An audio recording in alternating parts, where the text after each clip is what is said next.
कृष्णा सज्जनों, मेरा नाम साधना है और मैं उत्तराखंड के केदार घाटी से हूँ। आज जो सत्य घटना मैं आपको सुना रही हूँ उसका शीर्षक है कुलदेवी ने कोरोना से ग्रसित व्यक्ति के कैसे प्राण लौटाए। सज्जनों, भक्ति में बहुत शक्ति है। भगवान भक्त को वो दे देते हैं जिसकी कि उसने कभी कल्पना भी नहीं की होगी। सज्जनों, मेरा यहाँ तक मानना है कि यदि किसी ने भगवान की बहुत अधिक भक्ति की होती तो कोरोना काल में कोई भी पत्नी विधवा ना होती या परिवार के लोग या पत्नी हो या बच्चे हो काल के गाल में नहीं समाते। यह घटना 29 या 30 अप्रैल 2021 की है। मेरे जीजा जी अस्पताल में कोरोना के कारण जिंदगी और मौत के बीच झूल रहे थे। जब जीजा जी की तबीयत कोरोना के कारण इतनी खराब हो गई कि उनके फेफड़े मात्र 8% ही काम कर रहे थे। उनके बचने की उम्मीद ना के बराबर थी। उनसे भी अधिक काम कर रहे फेफड़े वाले मरीजों की मौत होती ही जा रही थी हॉस्पिटल में।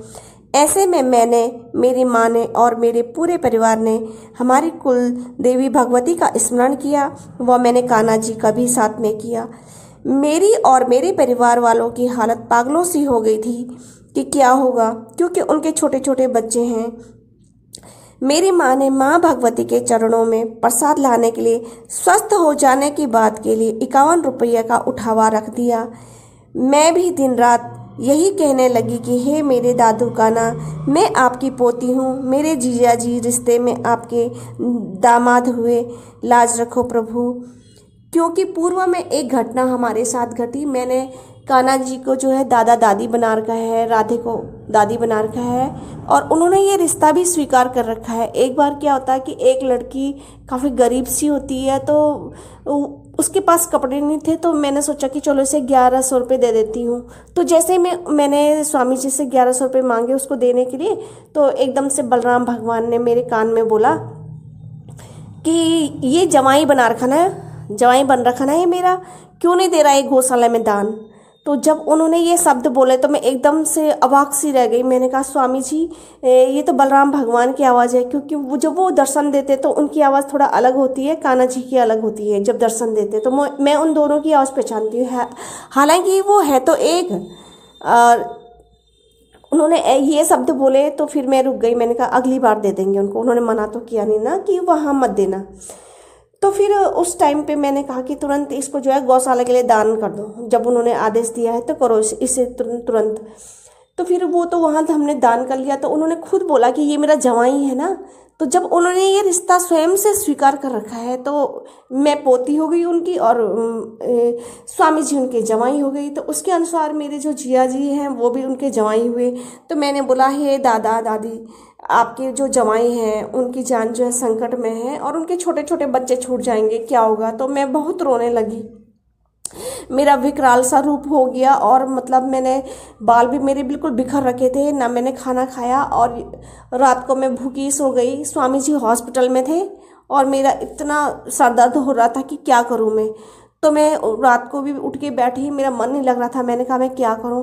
फिर जब सुबह 5 बजे की ये घटना है, मैं 5 बजे से थोड़ा सा पहले, मतलब 5 मिनट ही पहले उठी होंगी और मैंने जो है हाथ में ना कोई माला ले ली, शायद रुद्राक्ष की हो या फिर तुलसी की हो। मैं दोनों का ही जाप करती हूँ। डेट और मैंने टाइम तो नोट कर लिया, क्योंकि मैं जो भी घटनाएं होते हैं भगवान के, जो भी दर्शन होते हैं, मैं तत्काल मतलब उनको डायरी में लिख देती हूँ कि आज ये लीला हुई है, ये टाइम था भगवान के दर्शन का। तो उस समय मैंने लिख दिया था कि ये 5 बजे की घटना है, ये जो मैं बता रही हूँ आपको। तो क्या होता है कि जैसे ही मैं ध्यान में बैठती हूँ माला लेके और मैं ओम नमः भगवते वासुदेव का जाप करने लगती हूँ, मन बहुत मतलब मेरा दुखी हो रखा रहता है। तो मैं ओम नमः भगवते वासुदेवाय मतलब जपती हूँ। तो तुरंत क्या होता है कि सामने पे दर्शन में यमराज जी आ जाते हैं। भैंस से मैं बैठ के, काले रंग का भैंसा, वो स्वयं भी काले रंग के और गोल्डन कलर का जो है उन्होंने मुकुट धारण कर रखा था। उनके हाथ में जो है गोल्डन सा एक गदा सा था, कुछ उन्होंने हाथ में ले रखा था। और जैसे ही वो प्रकट हुए तो तुरंत ही मतलब भगवती प्रकट हो गई हमारी। वो शेर में बैठी हुई थी और लाल रंग की साड़ी थी उन्होंने पहन रखी और उनके बहुत सारे हाथ थे।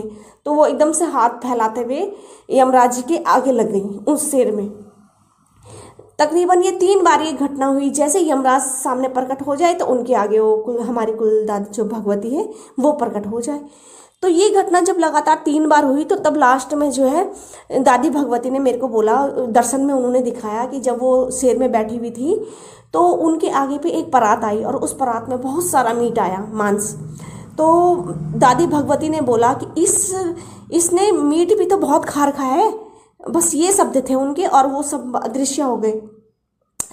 5 बजे की बात थी ये। तो फिर उसके बाद मुझे लगा कि हाँ अब तो ये जब भगवती आ गई हैं रक्षा के लिए, ये जब यमराज जी के आगे लग रही हैं तो बिल्कुल रक्षा करेंगी। अब तो खैर बच ही जाएंगे उनके प्राण, नहीं तो उनसे भी अच्छे ऑक्सीजन लेवल वाले सब की मौत हुई वहाँ, सिर्फ वो ही जिंदा रहे उस मतलब पूरे वार्ड में। तो लगातार उनसे भी अच्छी जिनकी कंडीशन थी वो लगातार मतलब बाहर जा रही थी यहाँ से निकल के। और हमारे रोई रोई लग रखी वहाँ पे सारे घर वालों की कि क्या होगा, अंतिम सांसें गिन रहे।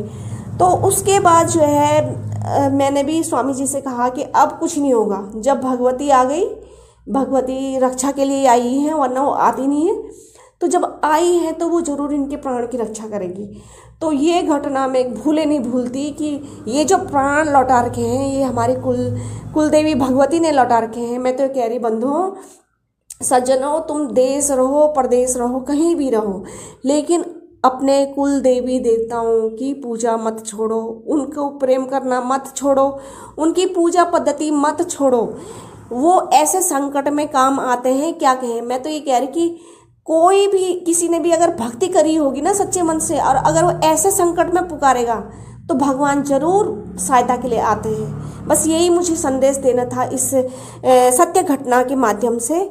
और इसे जो है मैं तो ये कहती हूँ कि सबको नाम जाप करना चाहिए, साथ साथ जो है गृहस्थी के कार्य भी करने चाहिए। मैं ये नहीं कह रही कि तुम मेरी तरह सन्यासी हो जाओ या जग से मतलब संसार से अपने संबंध खत्म कर लो, नहीं। गृहस्थ में रह के भी जितना भी तुमसे नाम जाप हो पाता है, और निंदा वालों का कभी साथ नहीं करना है। अगर निंदा वालों का तुम साथ करोगे तो तुम भी पाप के भागी बनोगे। मैं तो कभी किसी के साथ उठती बैठती इसीलिए नहीं हूँ कि कोई अगर किसी की निंदा करेगा तो साथ में मुझे सुनने वालों को भी बराबर का पाप लगता है। हरे कृष्णा, हरि बोल।